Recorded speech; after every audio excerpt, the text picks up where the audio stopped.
Because, and no triggers or samples, you'll see my feet equally as hard as the slow, simple kicks as I am on the 30 seconds at 141 BPM. So, like, and that's why it sounds so level. People always quiz me out, like, oh, it sounds level because once I said trigger it, it's like, actually, it sounds level because I fucking played it up. Nailed it. I have never heard anything like it. Like, the idea of a full organic album, especially drumming to the level of this technicality, organic one take is crazy. It's really scary for me. Yeah. It's coming out a week tomorrow, next Friday. So I've got a week to kind of sort the last bits of the crowdfunding campaign page. It's not label funded, it's not loads of people involved. It's like, this is my brain baby, so I can't. I really fucking care about it. Yeah. Otherwise, people are going to watch it and go, well, yeah, cool drumming. But just stuff like it, just all triggered, snaps the grid. Like, I want people to know the dedication that went behind running that song. I had a little schedule. I had to play it perfectly 5 times every practice session, start to finish, without stopping.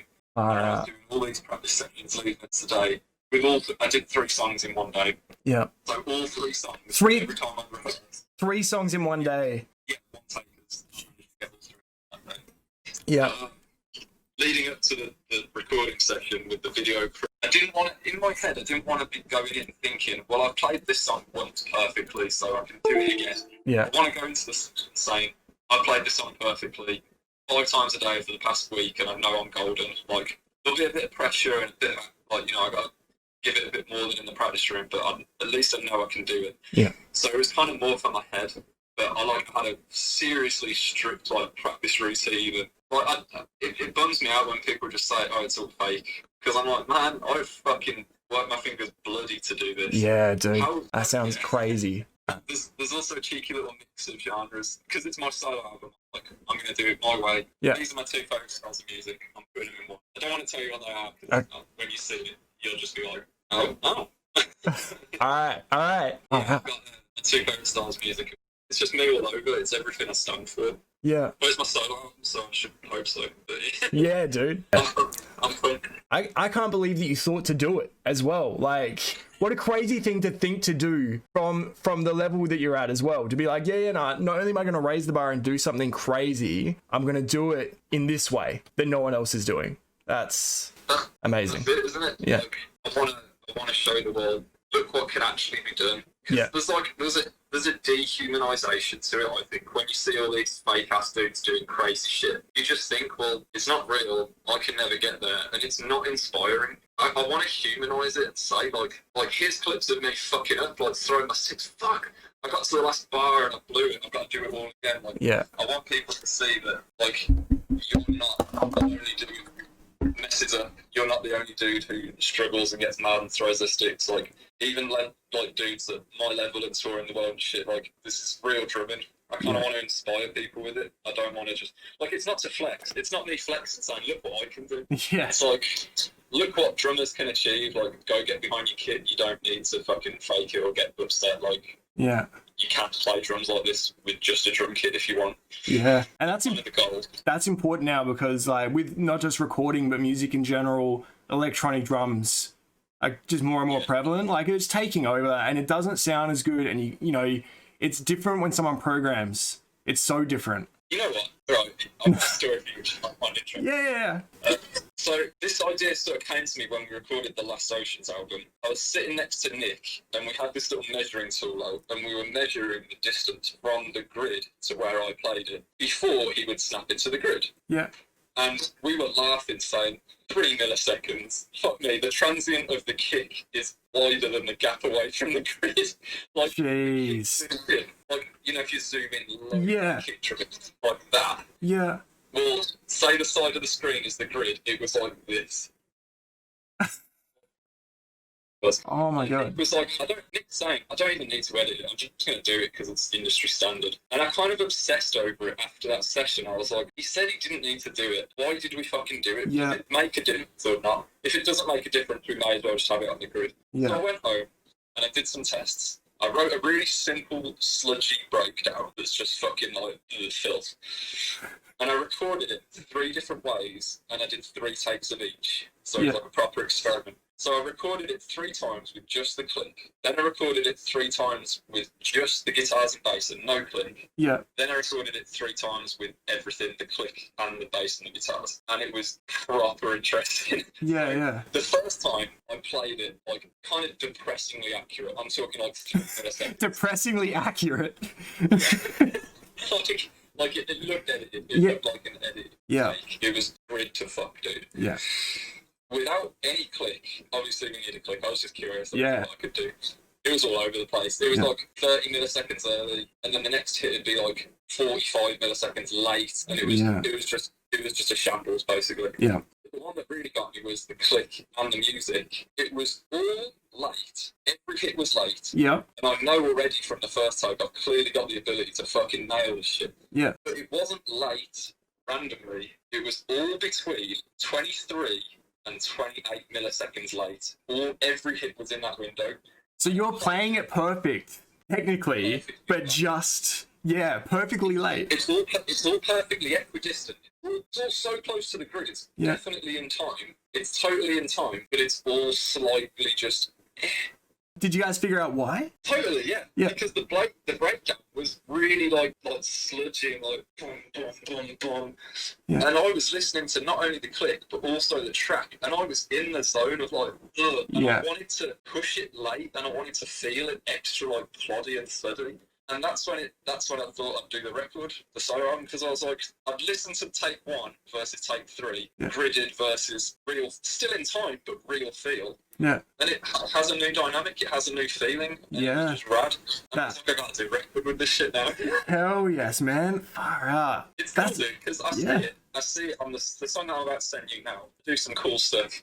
When I zoom in and analyse it, like the parts where I want it to feel slow and sludgy, I play everything consistently a bit late. Yeah. The parts that are really, really fast, I guess my brain must think quicker than I realise. Yeah, Because yeah. there's a really quick part, I will deliberately start it a little early and I'll finish it a little late, so that I know I've got room. Yeah, yeah, yeah. I guess I do that automatically. Yeah. And then like some of the chorus bits where I get excited and I'm like vibing it. Yeah. It's all a bit early because I'm kind of like riding the beat. But I love it, dude. I write all the songs in MIDI drums and Yep. then obviously I go record them. And the difference is hilarious, man. Like, Yeah. the MIDI drums, it just sounds like a track. And Yeah, then yeah. the real drums, it had this whole new flow, this whole new dynamic. It was like, it literally, the session musicians who I had record guitar and bass, I sent it to them.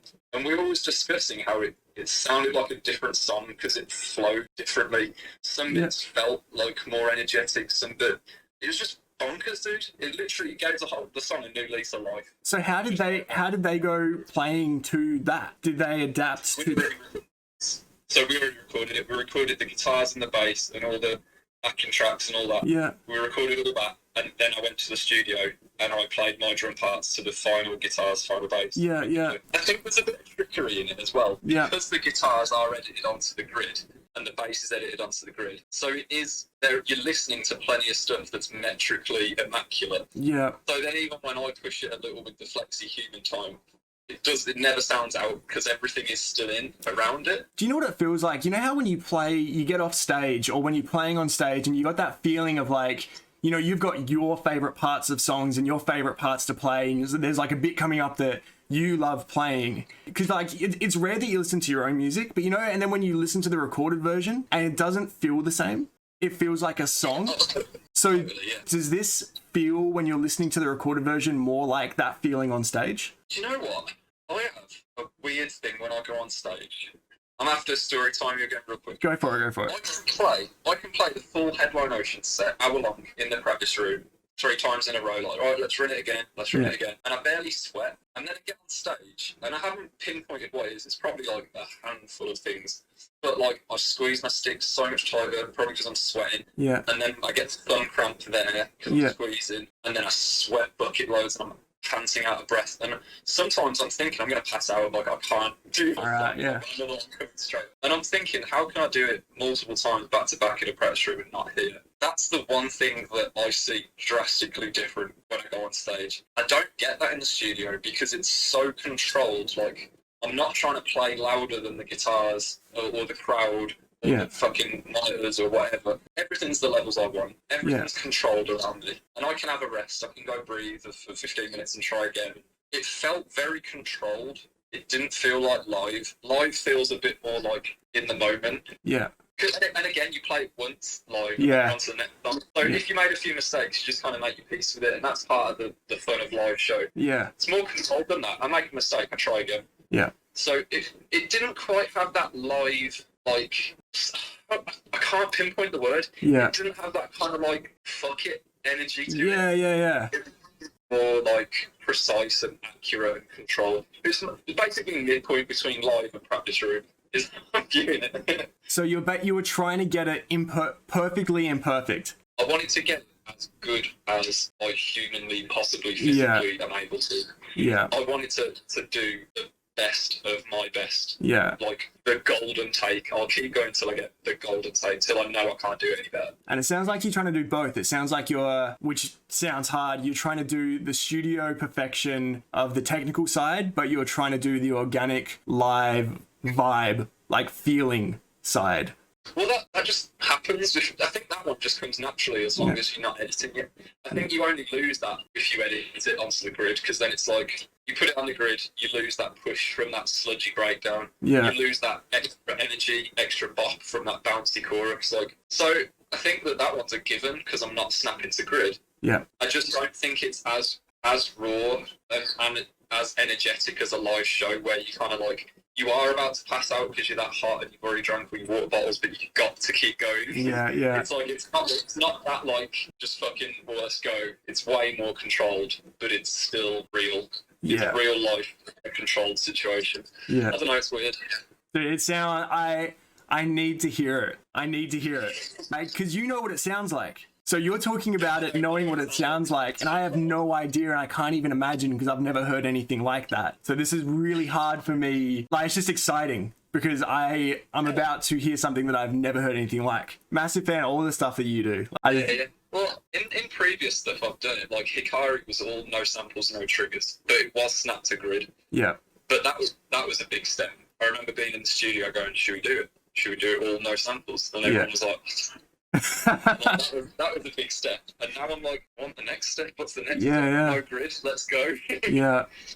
I don't know what the next step will be now. I just fucking don't even know.